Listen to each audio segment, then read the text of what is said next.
1 in 3 women who regularly take the tube will be sexually harassed. I don't doubt it. Someone came in and like grabbed my arse, and it's like very like, oh, I don't know what to do. And then I kind of didn't realise what had happened, and then I looked over to the people opposite me because it was really busy, and they were looking at me and they were looking at the person who did it, and I was so like frozen. And after I got the job, I met some of the other receptionists, and like they were young, like I'm 21, so they were the same age or maybe a bit older than me, and they just kind of said to me, they were like, look, like I'm just going to be honest, like the men in sales, they're going to try and shag you. Oh, it's just kind of, I feel like in some places just like allowed, isn't it? It's just like, and then at the time it's like, oh, it's just young boys, yeah, behaviour, blah, blah, blah. When I was younger, which is even creepier, like when I was younger, they were more vocal about it. When I was in my school uniform, they'd be more vocal about it. When I was like looking a lot younger, even I'm only 26, but I felt like they had more, like they could say more than when they do now. People used to shout at me and all of that, like when I was in my school uniform. Like she might be at home trying out the outfit and feeling herself, going to the club and everything, and going out to work, I don't know, anywhere at night. And like when someone is staring, it brings down her confidence. People came up to me on multiple occasions and kept asking for my number, where my boyfriend was, if they could take me out, and then people would deliberately brush past me and then kept squeezing my arse continuously, and it just didn't seem to stop. And when everyone's taller than you and you're all bunched in a small place and it continues to happen, you think, okay, that's okay, they're just moving past me. But no, you can make sure you know where your hands are going and what you're doing. So it makes you feel quite vulnerable. Does that make you feel uncomfortable? Well, it should. This week we're hearing the voices of different women to help get a better picture on what sexual harassment is like in 2024. We're listening to the voices behind the shocking data and unpacking what is actually happening in the society we all share. Unpacking why many women don't report it, why confronting it can be such a hard thing, and why we sometimes brush it away with the cultural taboo and ick around it. The link to listen is in the bio. Hello and welcome back to Sexonomic. This month it's Sexual Harassment Awareness Month, and for those who are deranged or confused, that doesn't mean sexually harass people more. It means let's work on shifting the culture around, making sure it's eradicated and expelling it from society, and making sure people who are affected by it have correct and safe resources to access. I'd been thinking on what I could actually do for this episode, and I even got in touch with a few experts and charities who could maybe tell you around all the rights you have in regards to sexual harassment and the stats and the facts. However, this is something you could quite easily Google, and I didn't feel that I would be giving the audience anything new in terms of just relaying this. And if you're female listening to this, you'll be apprehensive on if people hearing data will actually help those who need to take it seriously, because it's just data. There's no personal experience behind that, just reading it from a sheet. Instead, I'm going to do something a little bit different today. We're going to hear about some of the voices behind the data,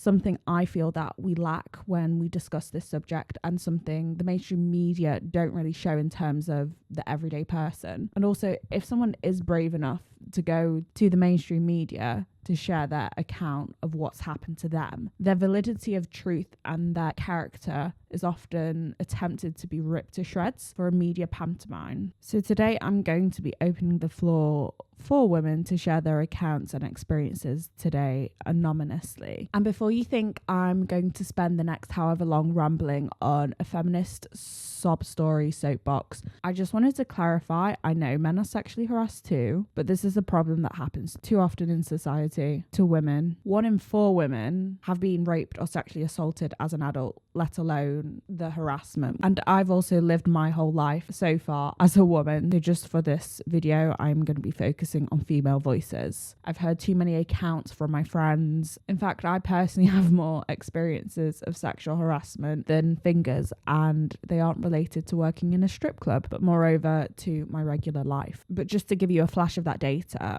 a report commissioned by the UN in 2021 states that 45% of women reported that they or a woman they know have experienced a form of VAWG. For those who don't know, VAWG stands for Violence Against Women and Girls. This is an umbrella term for a wide range of gender-based abuses against women and girls, including domestic homicide, domestic abuse, sexual assault, honour-based abuse, in brackets HBA, stalking, threats of violence, coercion, arbitrary deprivation of liberty, drink spiking, image-based and online abuse, harmful practices, reproductive rights abuse such as being forced or denial of abortion, and workplace harassment. This is Sexonomic Anonymous Opinions, Women and Sexual Harassment.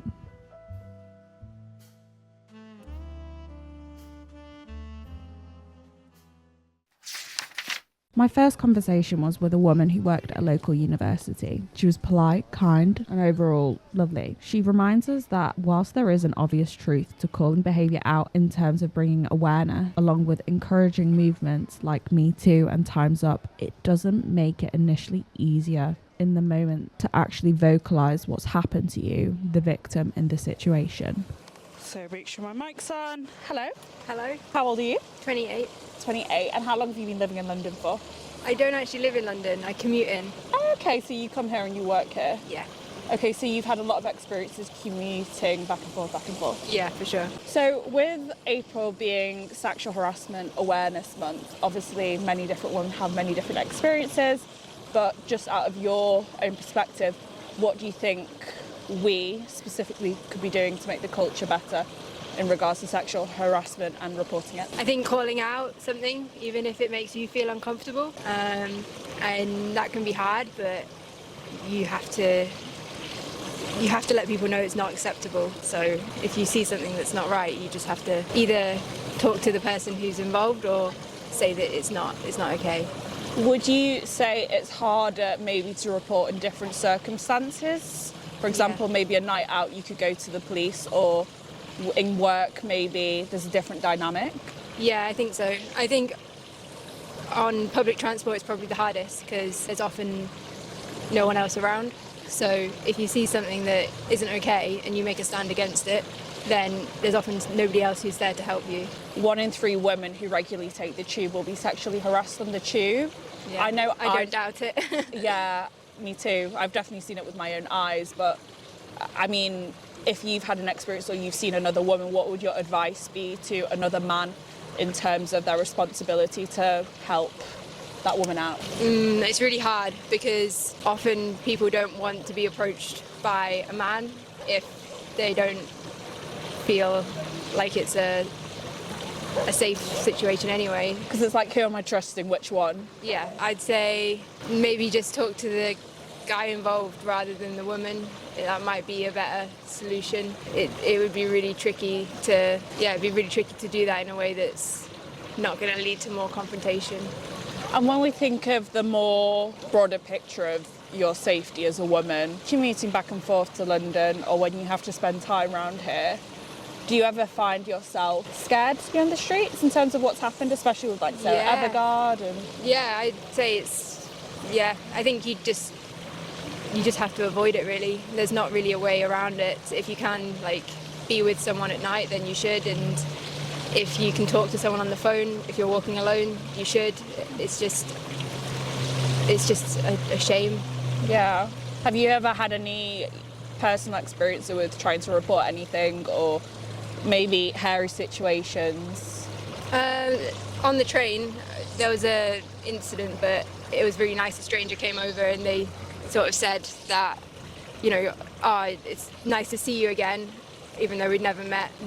We should catch up, come sit with me. So that was really nice, and that's what I use now. That's the way that I go for it. That's a really nice, non-threatening way to kind of break it up. Exactly. Because as well, I think when we look at harassments, there's varying levels, because we'll have like a random stranger just chasing us down the street who's maybe intoxicated, which everyone can point and say that's wrong.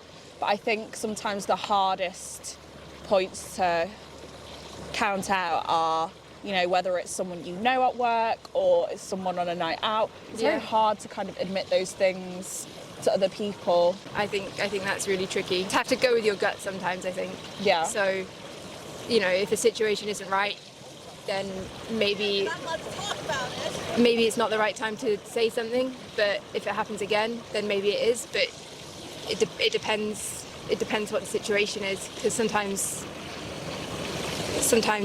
if you don't feel safe to say something, then you can make the situation But other times, if you don't say something, then it's endorsing it. And I suppose there's an aspect of, if I do report it, am I going to be told I'm a liar? You know? Yeah, I think in my workplace anyway, that wouldn't happen. It would be taken very seriously, but I think in general, there's like a culture of like victim blaming. So it definitely happens, and there would be situations where you'd potentially have to make a call that you want to continue working somewhere that's acceptable. Do you think we are better off now after Me Too and Time's Up more than we were before in terms of calling out this type of behaviour? Yeah, but I think it's never going to be easy. It might be easier, but it's still not like it's still not an easy thing to do. There's still like a cultural ick around it, isn't it? You know, if you were to have a conversation with... And like banter and like the humour, and like that still exists, and that's going to take a long time to break through. But if we look at like kind of these jobs where it's predominantly men, and you know it happens, sometimes one gender works in one field more than the other, and in terms of like banter or, you know, kind of the slightly more misogynistic undertones of banter, which we kind of brush off our shoulder. But if you're a woman and you say, oh hey, sorry, that comment's not funny, can you not say that? It's like, oh, you can't take a joke. It's super tricky. That sometimes it's a humour thing and sometimes it's just absolutely not funny, but you just have to maybe try and distance yourself if you're not comfortable calling it out. What would your advice be to a young woman who is just learning about the world and in regards to sexual harassment? If you can call it out, call it out. And if you can't, then you have to try and take agency yourself and distance yourself from that environment. And that would be the only... that's all I could say, really. It's hard in any situation. Thank you so much for your time. Thanks very much. After this, I then make my way to have a conversation with two young women who share their own experiences. The first starts the conversation by saying she's experienced nothing negative, but goes on to share the experience of being sexually assaulted on the overground in London. One theme I'll hear again of women being so normalised to this behaviour that it's nonchalant, when we're actually all so institutionalised by it, taught not to make a fuss, that we have to play down our assaults in our own cultural idea of ick that forces us to sweep it under the rug. Something we're all victims of doing at times for the sake of ease or not making a scene. Okay, how long have you been living in London for? Since September. Okay, so have you come from a countryside background? I've come from Brighton, so... And having settled in here and been around the city for a bit, how have you found your relationship in terms of harassment with other people? I think I haven't experienced anything negative. I do think public transport is where I feel uncomfortable on my own at night. Also in the day, kind of like on the tubes, I've had a couple of like weird experiences on the tubes. Can I ask about those experiences? Yeah, I was on my own going to Hackney on an overground, and I was kind of had my back towards the door. Yeah. Someone came in and like grabbed my arse, and I was like very like, oh, I don't know what to do. And then I kind of didn't realise what had happened, and then I looked over to the people opposite me because it was really busy, and they were looking at me and they were looking at the person who did it, and I was so like frozen that I just didn't act on it. I was like, oh my god. So yeah, I would say the tubes definitely is where I've experienced any sort of like uncomfortableness with people. The statistic is 1 in 3 women will experience sexual harassment on the tube. Is really? Yeah. Wow. But do you think, because the moment you said you froze and you felt a bit, well, obviously very uncomfortable, do you think that's helped you translate into the thought of a lot of women just kind of freeze when it happens to them and they don't want to make a fuss out of it, they don't want to seem like a drama queen, which is the completely wrong thing we teach women? I think, personally, I don't feel confident. I didn't feel in that moment confident enough to be like, what the fuck? Because I don't know, you do just freeze, and I think me and all my girl mates talk about it, like it is, you kind of like, in retrospect, you think, oh, I would have done this, but then in the moment you're like, oh, like, you just can't, I don't know. I wish I'd feel more comfortable to do that, but I don't. Another good way of putting it is you're asking for the maximum amount of courage from someone who's in one of the most vulnerable moments. And it's just that person is not going to always be able to help themselves, so it's up to maybe other people to help them. Yeah. Like, what kind of support would you have loved at that moment? For someone just to come up to me and be like, are you okay? Or just to have been like, I'm here for you, like, do you want to do anything about it? Or, I don't know, just the people around me to have been like, are you okay? Not just like stare and come to me, because I understand, like, I don't know, it feels, I'm not really sure, to be honest, but I think maybe like for someone to be kind of asking if I'm okay and noticing that has happened and like, I'm here if you need. Like knowing, I just think as well when you're on the tube and you see women, I kind of think like we're all, and there's someone being a bit weird, I kind of feel a weird, like, I don't know, connection to it almost, I don't know. What behaviours do you find yourself as a woman doing in terms of being fearful of harassment that you shouldn't have to do? Mine is like, I walk home with my key between my hands. Yeah, that, I've got like an alarm on my keychain. And then maybe like, I sit very like close to myself on the tube. I don't know if that's just to kind of like keep myself to myself.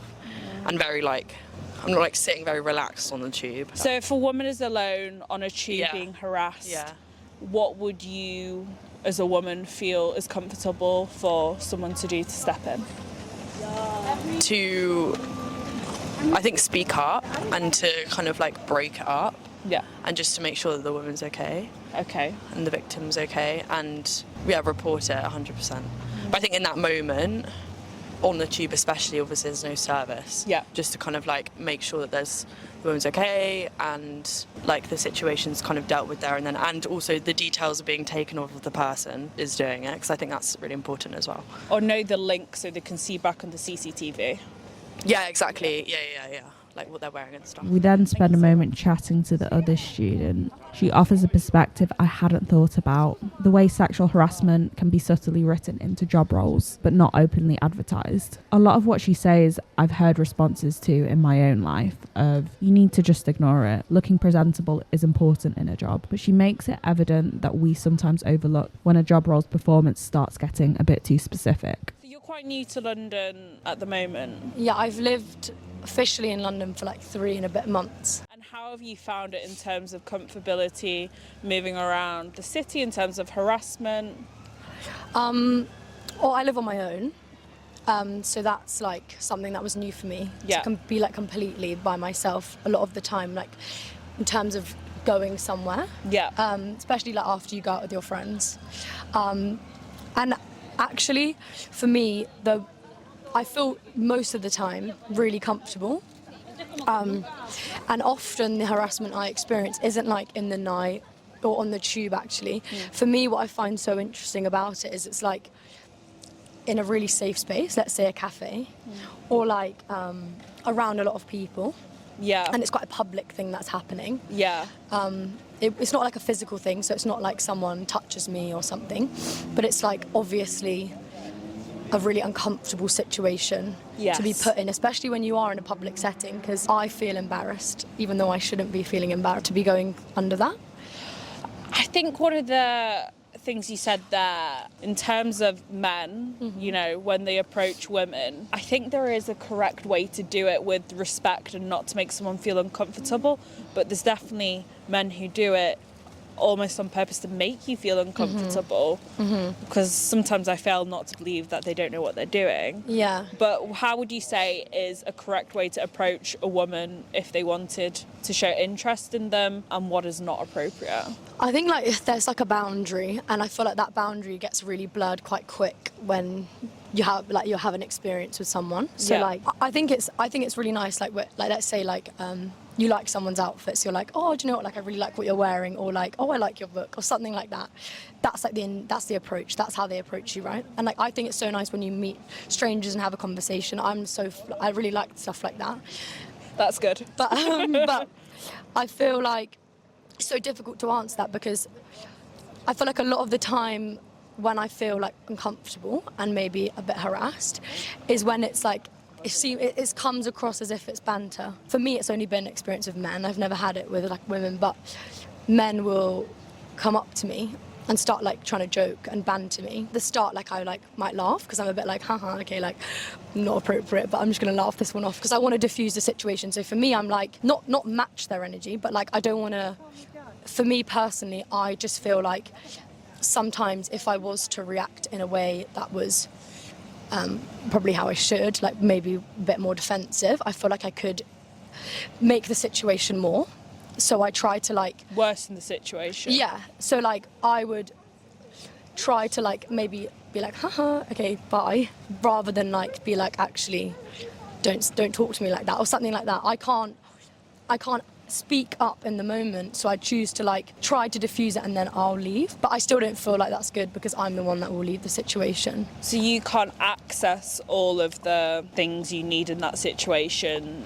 I think like following on, people will see what's going on and maybe they'll smile at you and give you like a look, but they won't try to like potentially intervene. And I don't mean things like come up to you and meet with the point of confrontation and be like, what are you doing? I mean like things like, let's say there was a family actually next to me the other day with a baby and a literal tiny baby, and they witnessed this man come up to me. I was at a cafe and he said to me, hi, can I sit? Is this table next to you free? Can I sit here? So I said, okay. How many tables were next to you that were free? Quite a few, but I was just like, oh, like, I think because I had my headphones in, I was like, yeah, whatever. Like, I wasn't even considering what he was doing. So I was like, yeah, okay. And then as soon as he sat down, I remembered that like maybe 10 minutes prior to it, he was like going down on his like electric bike up and down the road. So he was actually like, I think he was scanning where he wanted, like he was looking where he wanted to go. And I remember we made eye contact, but again, it was one of those things I only reflected on after he sat down. So then I was like, okay, I feel a bit weird now because like I did see him looking at me a minute ago. And anyway, he sits. Stalking. Sort of, yeah. Like I felt really weird, but I was like, do you know what? Like I'm next to a family, like I'm okay. And then he calls right across the table. So there's him, me and the family. And he starts talking about the baby. But it's so over me that I was feeling really uncomfortable because I was like, why is he literally shouting to this family? And it was to get my attention. And he says to the family, oh, I love your baby, like such a cute baby. And then he goes, I'm hoping that I can have a baby with this woman next to me. And I was sat there like, this is so weird. And the family, like, they picked up like, this is so strange. But I was still a bit confused, like, what's going on, like so I was like, okay, like whatever. And then he kept persisting to talk to me and he kept saying to this family across me, like, she's gonna be my wife, I know she's gonna be my wife. He started FaceTiming his friends and like filming me with the FaceTime. And I then started talking to the family and I said to them like, oh, I just want to talk to you, like, but I guess like they were lovely, but they weren't, I don't think they recognized like that I was trying to go to them to feel protected in that moment. Because I didn't want to leave the cafe because I was like, what if he follows me? Like, what if he comes with me? I wasn't sure, like, because I know what I've said doesn't sound that dramatic, but like I felt scared. Like he was scary. Like he was a scary looking man as well. Do you know what Ask Angela is?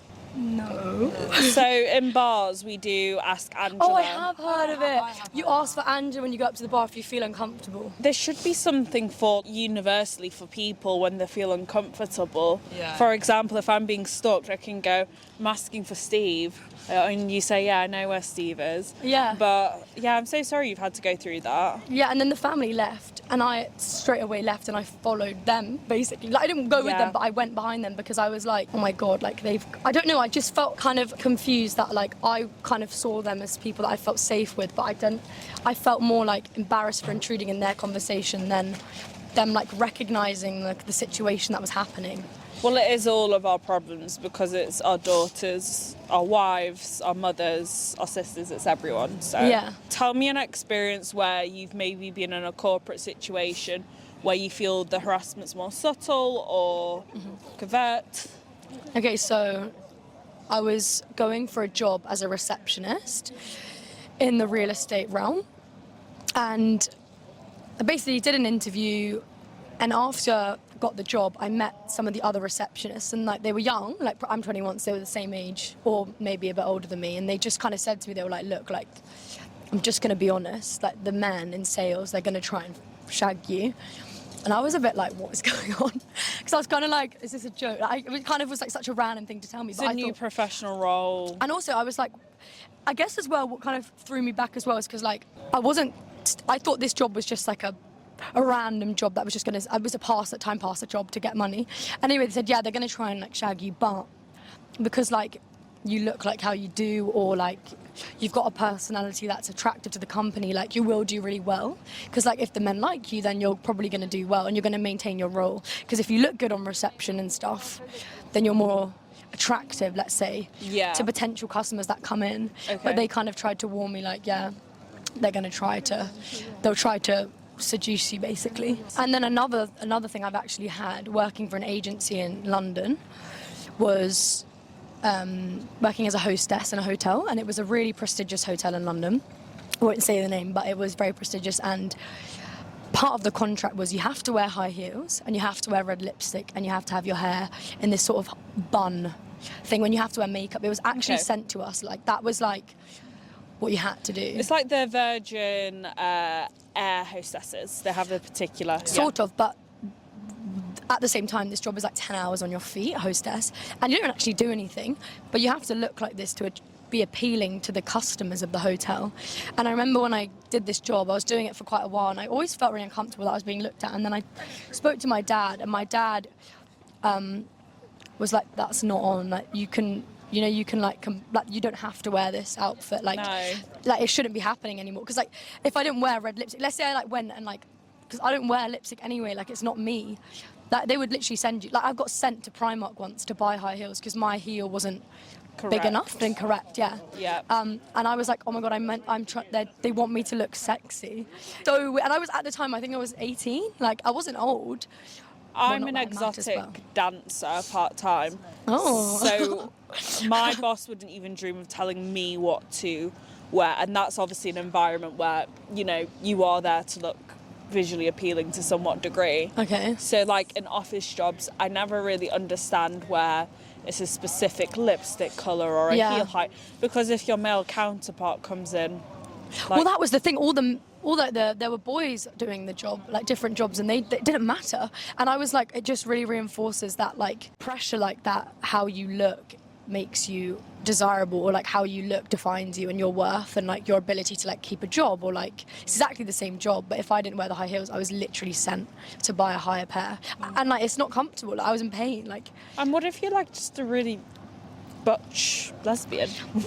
Like, oh, exactly. But that's the other thing. I felt with this job, like I felt so much pressure because I'm going to be 100% honest and transparent. Literally, most of the people working there were like, it was the same. Like, it was the same sort of thing. Like, homogenized. I felt like it was selected. It didn't seem diverse in what they were looking for, and it didn't seem anything about personality, character, how good you are at your job. Serving job. It was like welcoming people to be like, "Hi, welcome to the hotel.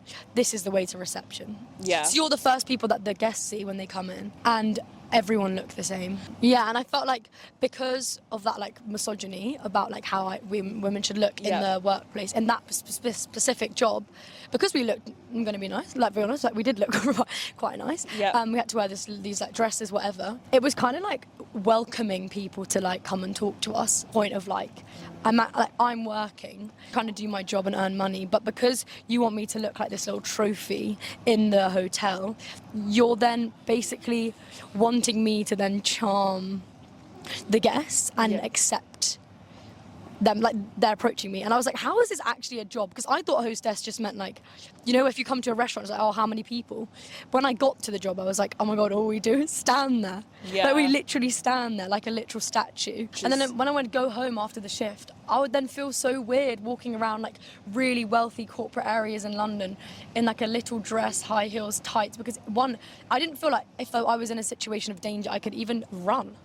I couldn't even run. Like I could barely walk in the heels. Would you rather they just say on the job description you have to have a sexual allure? Yeah, probably, because then someone might feel comfortable with that. Because I turned up to the first shift like, what the hell is going on? Not ready to give the allure. I was like, no. So yeah. Well, thank you so much for your time. Again, okay. I meet with another woman who's been a victim of VAWG type behaviour on TFL. In my conversation with her, she also describes the unique relationship women have to have with the word no compared to male counterparts, and what the difference actually means for her in terms of saying no. How old are you? I'm 27. How long have you been around this area in London for? This area may be coming up to a year. So, especially with, the city, a lot of harassment is on the tube. So 1 in 3 women will be sexually harassed on the tube or public transport, so TfL. Do you think that's something that's quite shocking, or you can be like, yeah, that's realistic? No, I would say, yeah, that's realistic. Have you ever had any personal accounts with TfL or just harassment in general around London? I would say, yeah, like TfL, like I remember one time I was on the train coming home from work and some man kept trying to like stroke my leg. And then like I kept like moving away, and then at the end like he was trying to give me his phone to like give me his phone number, and I was like, no, please leave me alone. So what in that moment do you wish like a stranger did to help you out? Maybe just been like, hey, like, are you okay? Like, excuse me. But like feel like everyone, like even I guess me sometimes on the tube, like everyone's just in their own like little bubble and sometimes ignoring it. But I feel like obviously if you do see it, you should obviously speak up and be like, kind of warn the person, make sure the person that's being harassed is okay. Yeah. I sometimes think what maybe goes over some men's head are the certain behaviours you have to adopt if you're walking home or, you're in a vulnerable situation. Like, sometimes you don't realise what it's like to walk home with your keys in between your hands, or to look over your shoulder, and I'm sure it's a nice man behind me, but I feel like I'm being followed. And like not have your music on and all that kind of stuff. Because sometimes like even sexual harassment, some of your guy friends will be like, that's not okay, but you're just like, yeah, it's just life. That's literally me all the time. Like I'll be like, I don't know, I'll be like walking home and I'll be like, I'll come to my housemates because they're all boys, and I'll be like, oh, this guy approached me and like blah, blah, blah, blah, and they're like, are you okay? Like if we need to call us. And I'm like, oh no, it's all right. Like, would you say, obviously because you're quite young yourself and it's not been long since you've been in school, would you say a lot of this behaviour is kind of bred from a younger age? I would say so. Yeah. So in school it's just kind of, I feel like in some places just like allowed, isn't it? It's just like, and then at the time it's like, oh, it's just like young boys. Behaviour, blah, blah, blah. For me it's like the rugby team and the football teams and things like that sometimes do institutionalise it. Yeah. Especially with office jobs and stuff, there's such a culture of lads banter. Yeah. And I don't know, maybe a more creative thing, it's more nuanced, but I always say this to like my boyfriend, and he, even just normal questions like, you'll go like down Shoreditch and people will be like, come in, free shots. He doesn't know how to say no. Yep. He doesn't know how to say no to people. He'll be like, oh, okay. And I'm like, I feel like it's ingrained in me just to be like, no, please leave me alone, because like, you're like so, as a woman, you're like so accosted so much that you're just like, no. Do you feel ever, when someone makes an advance on you or harasses you a bit and you've had to say no thank you, no, it's kind of wrong that you have to say no thank you, but you've said no or rebuffed them, does that perpetrator ever make you feel like you're the problem for saying no? I guess so, yeah. And like, even though obviously most of the time, because I have a boyfriend, I'm like, no, because like they'll be like, oh no, come on, and you'll be like, no, I have a boyfriend. And they'll be like, oh, okay. And like, I know so many people that use that even if they don't have a boyfriend, because it's just like, please leave me alone. Like there's some experiences where you'll say, I even have a girlfriend, so I'm not in your sexual orientation, and they'll say, oh well, I love a challenge. Yeah, it's insane, because you're like, can't you just like leave me alone? I don't get what you want, really. Yeah. I mean, what would help you feel more safe in terms of whether it's on the tube, just commuting around the city, in terms of sexual harassment and putting a stop to it?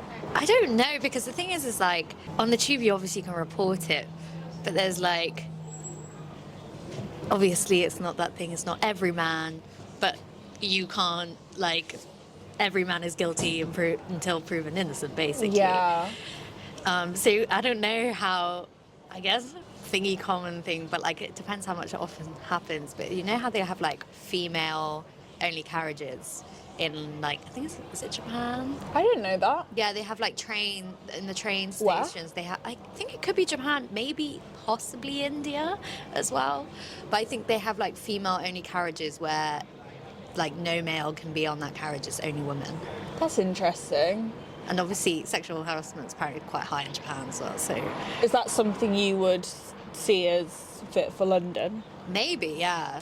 Like on the late nights? Yeah, because I feel like probably actually maybe, I haven't really looked at the statistics of it, but maybe I don't think most people would report something if it happened to them on the tube unless it was like super serious. I think the stat is you're getting towards half of the cases of rape, so, alleged cases, the victims drop them often, and people wonder why they drop them, and they think, oh, it's because, they've made up this story and they go back on it, but it's actually the victim going through so much trauma, having to relive it all, constantly drag yourself to a court case that's pushed back.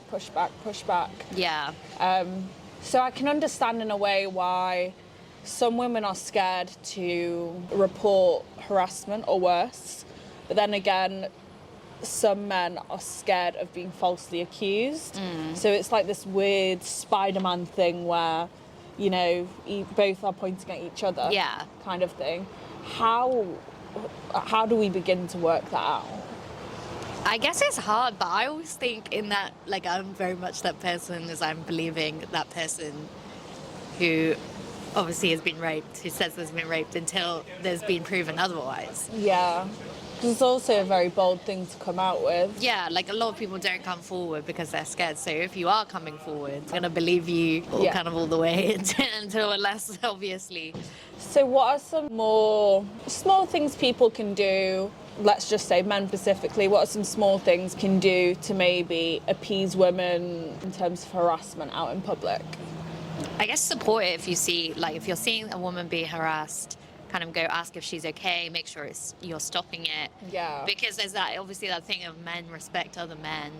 So even though it's horrible to be you're being harassed by a man and then your man's going to have to come be your savior for it. I feel like a lot of my guy friends would definitely step forward and be like, nah, that's not on, that's not okay.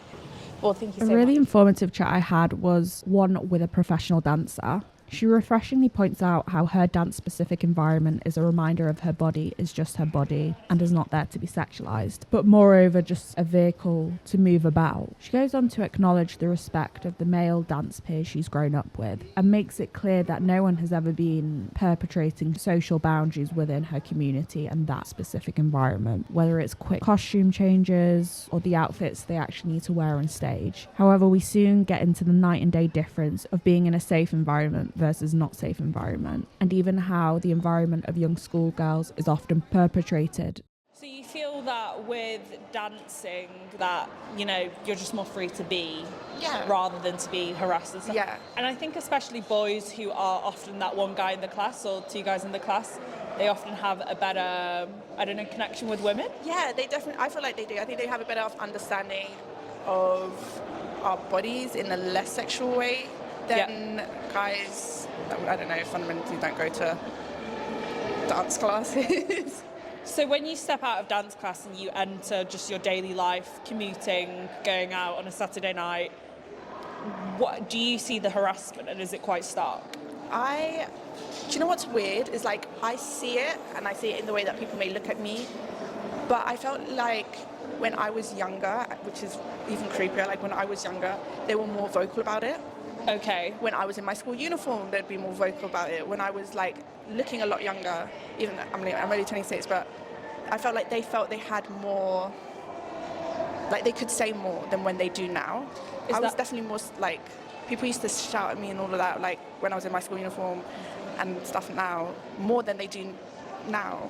Do you think that's an element of, a predator thinking they can have a go because the child is more vulnerable and more susceptible? 100%, and it scares me still, because it's not just happened to me, it happened to my younger sister, it happened to my friend, and as I grew older, even though I would still get men trying to come up to me and talk to me and there's less of that shouting across the road, there's less of that so vocal about it. Now it's more they creep up on you, while before, when I was younger, they didn't feel like they needed to creep. They just felt like they could just say things. What do you think that does to young women in terms of them recognise, oh, I'm being sexualised at such a young age and I don't even know what sex is? I think it's just, it makes you feel so uncomfortable in your own body. Yeah. And you have nothing to hide. You're just a young girl, like you're just growing, but you automatically feel like there's something wrong with you because of how your body is. Because obviously girls, they grow differently. They don't have like, some girls get boobs sooner and some girls get asses sooner than others, and you automatically kind of like want to go into yourself because you're trying to hide that. But then you also have that thing from society telling you like that you always have to be beautiful and you always have to, you know, be confident, you always have to be that. But then when you are doing those things, you're getting more attention from people that you don't want to get attention from. So it's like very confusing. You put makeup on for a guy. Yeah. Or you wore that dress for a guy. And it's like, no, I just want to feel cute. It's very confusing. What do you think that men our age, so zillennial, so Gen Z or millennial, what could they do better to maybe catch some of those more subtle ways of harassing women? So as you said earlier, you know, it's gone from less obvious shouting across the street to more like, hey, and it's more of a subtle thing where they don't take no for an answer. It's about calling them out when they see it. Yeah. And making a scene, because you realise, well, I realised like growing up, they're more likely to do it if you stay quiet. But if you make a big noise, then they run away. Makes sense? And it's happened to me, and I'm like, get off me, and then suddenly they just disappear. But when I was like all quiet, they kind of like stay, and they get closer, and you're just like scared out of your wits, but they won't move even though they know that you're scared. But like if you scream, or if someone else calls it out, or if someone else sees it. And I feel like people sometimes are like, now they don't want to make a mistake because they're like, oh, maybe he wasn't, maybe she wasn't.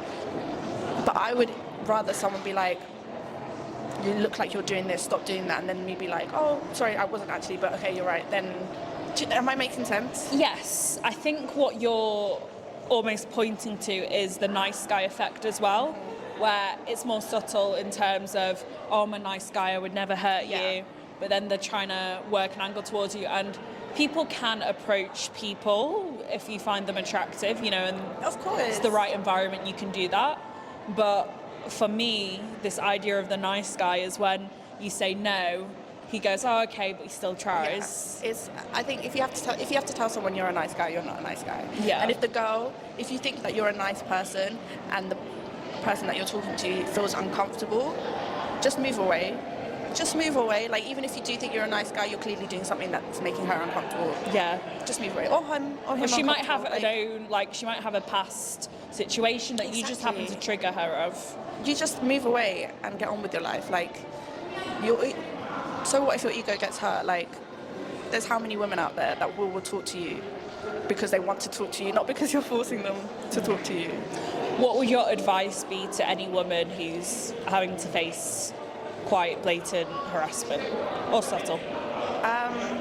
Just make a noise, you know, make them uncomfortable. I like it. Because they clearly don't mind doing it to you, so you shouldn't mind doing it to them. And it's better that you're safe than their ego. You know, it's like their ego isn't important.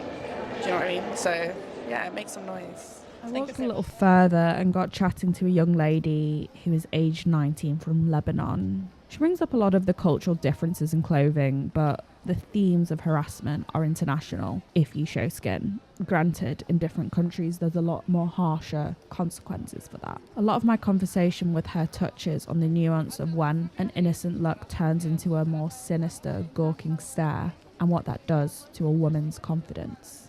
So, do I detect a French accent? Yes, but I speak French, but I'm not French, I'm Lebanese. Ah, marhaba. Marhaba. So this April, it's Sexual Harassment Awareness Month. So we're trying to get voices of women all over London of what it's like in terms of the harassment in the city. Have you had any direct experiences with it? Well, in London, not so much. Not so much. It's just like the people that lives in the street. So like harassment in the street. Yeah. In my country, I've got some harassment. Like, in my country, you can't wear like skirts or like a shirt where you can show off a lot of your boobs. So I'd be more careful in my country than here. So is this in Lebanon? Yes. Like when I usually go in a club and I like feeling myself, I wear a cute top with a bit of tits going out. Like I can see like people looking at me for sure. So one thing I've always tried to understand is what is the difference between a stare and what is the difference between looking? Because even in sometimes the club I look and I go, oh, she looks nice. Yeah. But then I know when someone's staring at me, that's what makes me feel uncomfortable. Staring is longer than looking. Yeah. Like they fix and they look. Like they stare at you with like their big eyes. And you can understand why. Well, For how sure. does it make you feel? Well, I don't give a shit, honestly. But like most girls, I understand like when they're uncomfortable and like they start hiding, putting up their shirt. Like I know when someone is uncomfortable, but I don't give two shits, honestly. Do you think an element of that makes the woman feel a bit small? I wouldn't say small, but like it just brings down her confidence. Like she might be at home trying out the outfit and feeling herself going to the club and everything and going out to a bar, I don't know, anywhere at night. And like when someone is staring, it brings down her confidence. What do you think is contributing towards the culture of sexual harassment from a big picture? Well, I don't know about that because I don't know if you could do something, but it's sad, but like you should avoid it because if you like comment on dit se défendre, like if you defend yourself, like you might be scared if someone could do something about it or hit you or do something. Like as sad as it is, like you should like avoid it and just walk. But like I don't know, it's sad because I don't know what you could do. It's hard to wear your cute little dress when people are going to attack you for it walking home. Like you should defend yourself. I like the thing is, when I was in Lebanon and I was moving here in London, my dad wanted to give me a pepper spray, but I looked it up online and it was illegal. So one thing I would do, like do the pepper sprays illegal. You want the pepper spray to back? be illegal? Yeah. Yeah, it makes sense because if they can hurt you, you should be able to hurt them back. Like not carrying a knife for sure. Like just some spray. Yeah, and self-defense. Take self-defense courses. Have something in your pocket every time you're walking alone at night. Have some keys between your fingers in case someone comes at you and you could like hit them with your keys between your fingers. Or like the pepper spray is the best way, I think.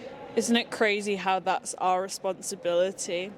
For sure, yeah. Thank you for your time. Thank you so much. The next young woman summarises how intense it can be in social situations in terms of the escalation of the harassment bothering a woman for contact details turning into full-blown sexual assault. She also makes an interesting highlight on the Christian Horner case and where that feeds into the whole settlement and victim dichotomy. So have you had any personal experiences with sexual harassment? Yes, when I was in Argentina, I was in a club and some people came up to me on multiple occasions and kept asking for my number, where my boyfriend was, if they could take me out. And then people would deliberately brush past me and then kept squeezing my ass continuously, and it just didn't seem to stop. And when everyone's taller than you and you're all bunched in a small place and it continues to happen, you think, okay, that's okay, they're just moving past me. But no, you can make sure you know where your hands are going and what you're doing. So it makes you feel quite vulnerable, and yeah. So you would say that this experience is something, okay, that you might not have personally experienced in London but abroad, but it is quite universal, you would say? Yes, I know of lots of my friends that it's happened here in London, and it's not nice, and you feel like you have to go with lots of other people in order to be safe, or to go with other men in order to protect you, and women shouldn't feel that they need a man to protect them. How old are you again, can I ask? 20. Do you sometimes feel a bit sad that we have more stories about these kinds of experiences of harassment more than years of age we have, so 20 or 25? Because Yeah. we all know friends of friends of friends. Yes. No, it shouldn't. You shouldn't know. I shouldn't know as many people as I do that have experienced the things that they have, and there shouldn't be as many platforms. You shouldn't see on as many platforms as many things as you do every day. And what do you think is stopping women from maybe reporting harassment? Well, if we look at the Christian Horner case recently with F1, she's essentially being bought for her. She's essentially being bought for her silence, and just kept getting offered more money. And so I guess that if you apply that to any other situation, women don't feel that they're able to say anything for fear of the consequences, or for fear of being treated differently if they say anything, or losing their job, or losing their friends, or just being isolated because they said something. So do you think maybe in more kind of public arenas where the cases are, you'd say settlements are making it maybe a little bit more difficult to get to the truth? Yeah, because, I mean, you're just cornering someone and putting them in a very difficult position. She's being threatened with her job being taken away from her if she doesn't take this settlement, or be quiet, or go quietly, and then it's essentially being blacklisted. So it's not a nice situation to be in. And yes, if you speak up, that might encourage other people to speak up, but then it's also at a cost for them as well. Yes, it's a weird dichotomy of who do you believe, because if it's your brother or if it's your husband, you want to take their side, but obviously if it's your daughter, if it's your sister, you'll want to take their side. But I think what you said earlier was interesting, of even subtle things like how we address women in a professional sense of the workplace. You know, morning love, morning sir, you know, when you're walking in. I've definitely had that as well. Yeah. And how does it make you feel when you are addressed as something more, I don't know, more juvenile than your male counterpart? It makes you feel as though you're not being respected as much, or you're seen as a second-class citizen in a way, or that you're not as important or not as equal. It happens like if I'm running and going past some street vendors, they will shout out, "Oh, hi, darling, hi, sweetie," and it's just. And if I'm running with a man, they'd never get that. It's like, "Oh, hi there." Yeah. So it's just those small things in order to even to grab your attention aren't Catcalling. considered. Yes. Well, thank you so much for your time today. I wish you all the best in your evening. Thank you. You too. I wrapped up my exploration with two women in their 20s. This woman also, similar to the other woman earlier, brushes off her experiences until I point out what she is indeed facing is sexual harassment. I also ask them for their thoughts on the idea of the harasser not always being a stranger but somebody you know. And one of the two women validates me with an experience she's observed. Have you just arrived in the city? Have you lived here for a long time, or? Lived here around 4 years, Okay. for university. I've lived here like all my life, yeah. So would you say that you have experienced any sexual harassment as you've come over to the UK, or? I feel like not directly, but I have felt very uncomfortable situations, I would say. Yeah. Okay. And could you maybe shine a light on what they might be? I think it's people talking to me in the tube, pestering and bothering me, and much older, drunker guys usually, I'd say. It's interesting that you said it's not like extreme stuff or anything like that, but this is the definition of harassment. Right, yeah. And it's so interesting as females, we just go, oh, it's just a bit of low-level harassment. Yeah. Yeah, but it's quite serious in a sense. Yeah, that's true. Yeah. What about your own experiences being from London your whole life? Yeah, I remember one really clear experience. I was on a way back from a party. We were like 16, and this older guy was like making inappropriate gestures at me and my friends, like that and stuff, like, and which made me really uncomfortable. And I've had some instances on the tube coming back home, not even late, but where drunk men again just being inappropriate. And have you ever felt subtle harassment from people you know that are close to you? Because another discussion point I've had with other people today is this idea of harassment not always being a stranger, it being in a workplace or at university. Yeah, I've had an experience at my workplace as well. Yeah. I had a friend actually in university who was a part of our group and ended up sexually harassing someone, and not one of our friends, but we heard about it, and it was very shocking because they were a friend of ours, and it was a really hard thing to deal with. Yeah. The thing is that we can't imagine it being our friends, can we?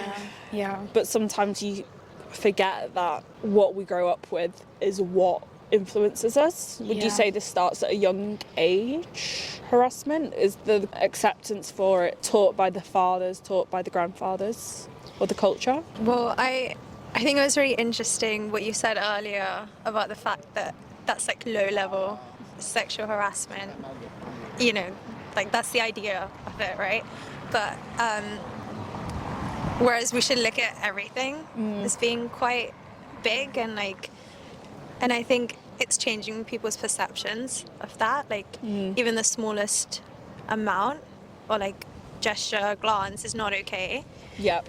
I think it's just about like kind of like not making it feel like, okay, that's like fine, that's totally acceptable, as long as someone doesn't touch you, you know? Do you think anything culturally at the moment has definitely contributed to this level of harassment? Because we know online we have this kind of incel movement. Yeah. But do you think there's anything in terms of online harassment that's transpired?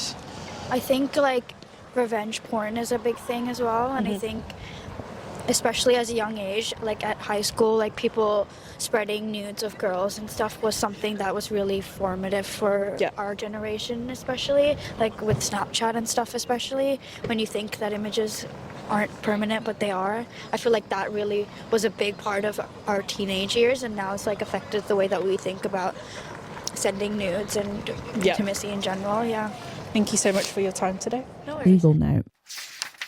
The Equality Act of 2010 says someone sexually harasses another person if they engage in unwanted conduct of a sexual nature, and the conduct has the purpose or effect of either violating the other person's dignity or creating an intimidating, hostile, degrading, humiliating, or offensive environment for them. This unwanted sexual conduct can happen in person, on the phone, by text or email, or online. Both the harasser and the victim or the survivor can be of any gender. Sexual harassment includes a really wide range of behaviours, such as sexual comments or noise, for example, catcalling or wolf whistling, sexual gestures, leering, staring, or suggestive looks. This can include looking someone up and down, sexual jokes, sexual innuendos or suggestive comments, unwanted sexual advances or flirting, sexual requests or asking for sexual favours, sending emails or texts with sexual content, for example, unwanted sex or dick pics, sexual posts on social media, intrusive questions about a person's private or sex life, commenting on someone's body, appearance, or what they're wearing, spreading sexual rumours, standing close to someone, displaying images of a sexual nature, unwanted physical contact of a sexual nature, for example, brushing up against someone or hugging or kissing or massaging them, stalking, indecent exposure, taking a photo or a video under another person's clothing, what is also known as upskirting. Some important things to know about sexual harassment and the law. It is the person receiving the sexual behaviour who decides if it's unwanted or not the person doing the behaviour. It doesn't matter if the other people think that unwanted sexual behaviour is okay, or if it's common in the place it happens in. It can be one-off or a repeated incident. Just because a certain sexual behaviour was welcomed or not objected to in the past doesn't mean that it can't become unwanted or that other sexual behaviour is wanted. Unwanted sexual behaviour doesn't need to be intentionally directed at the victim or the survivor. it can be something they witness or overhear. If the victim or the survivor of sexual harassment is treated badly or less favourably because of their reaction to the harassment, the Equality Act 2010 says this is also harassment. If you seek more help and information, please contact Rape Crisis Wales and England. They have live chats on the website, or if you would prefer to call them, the number is 0808 500 2222. Thank you for listening to this episode of Sexonomic.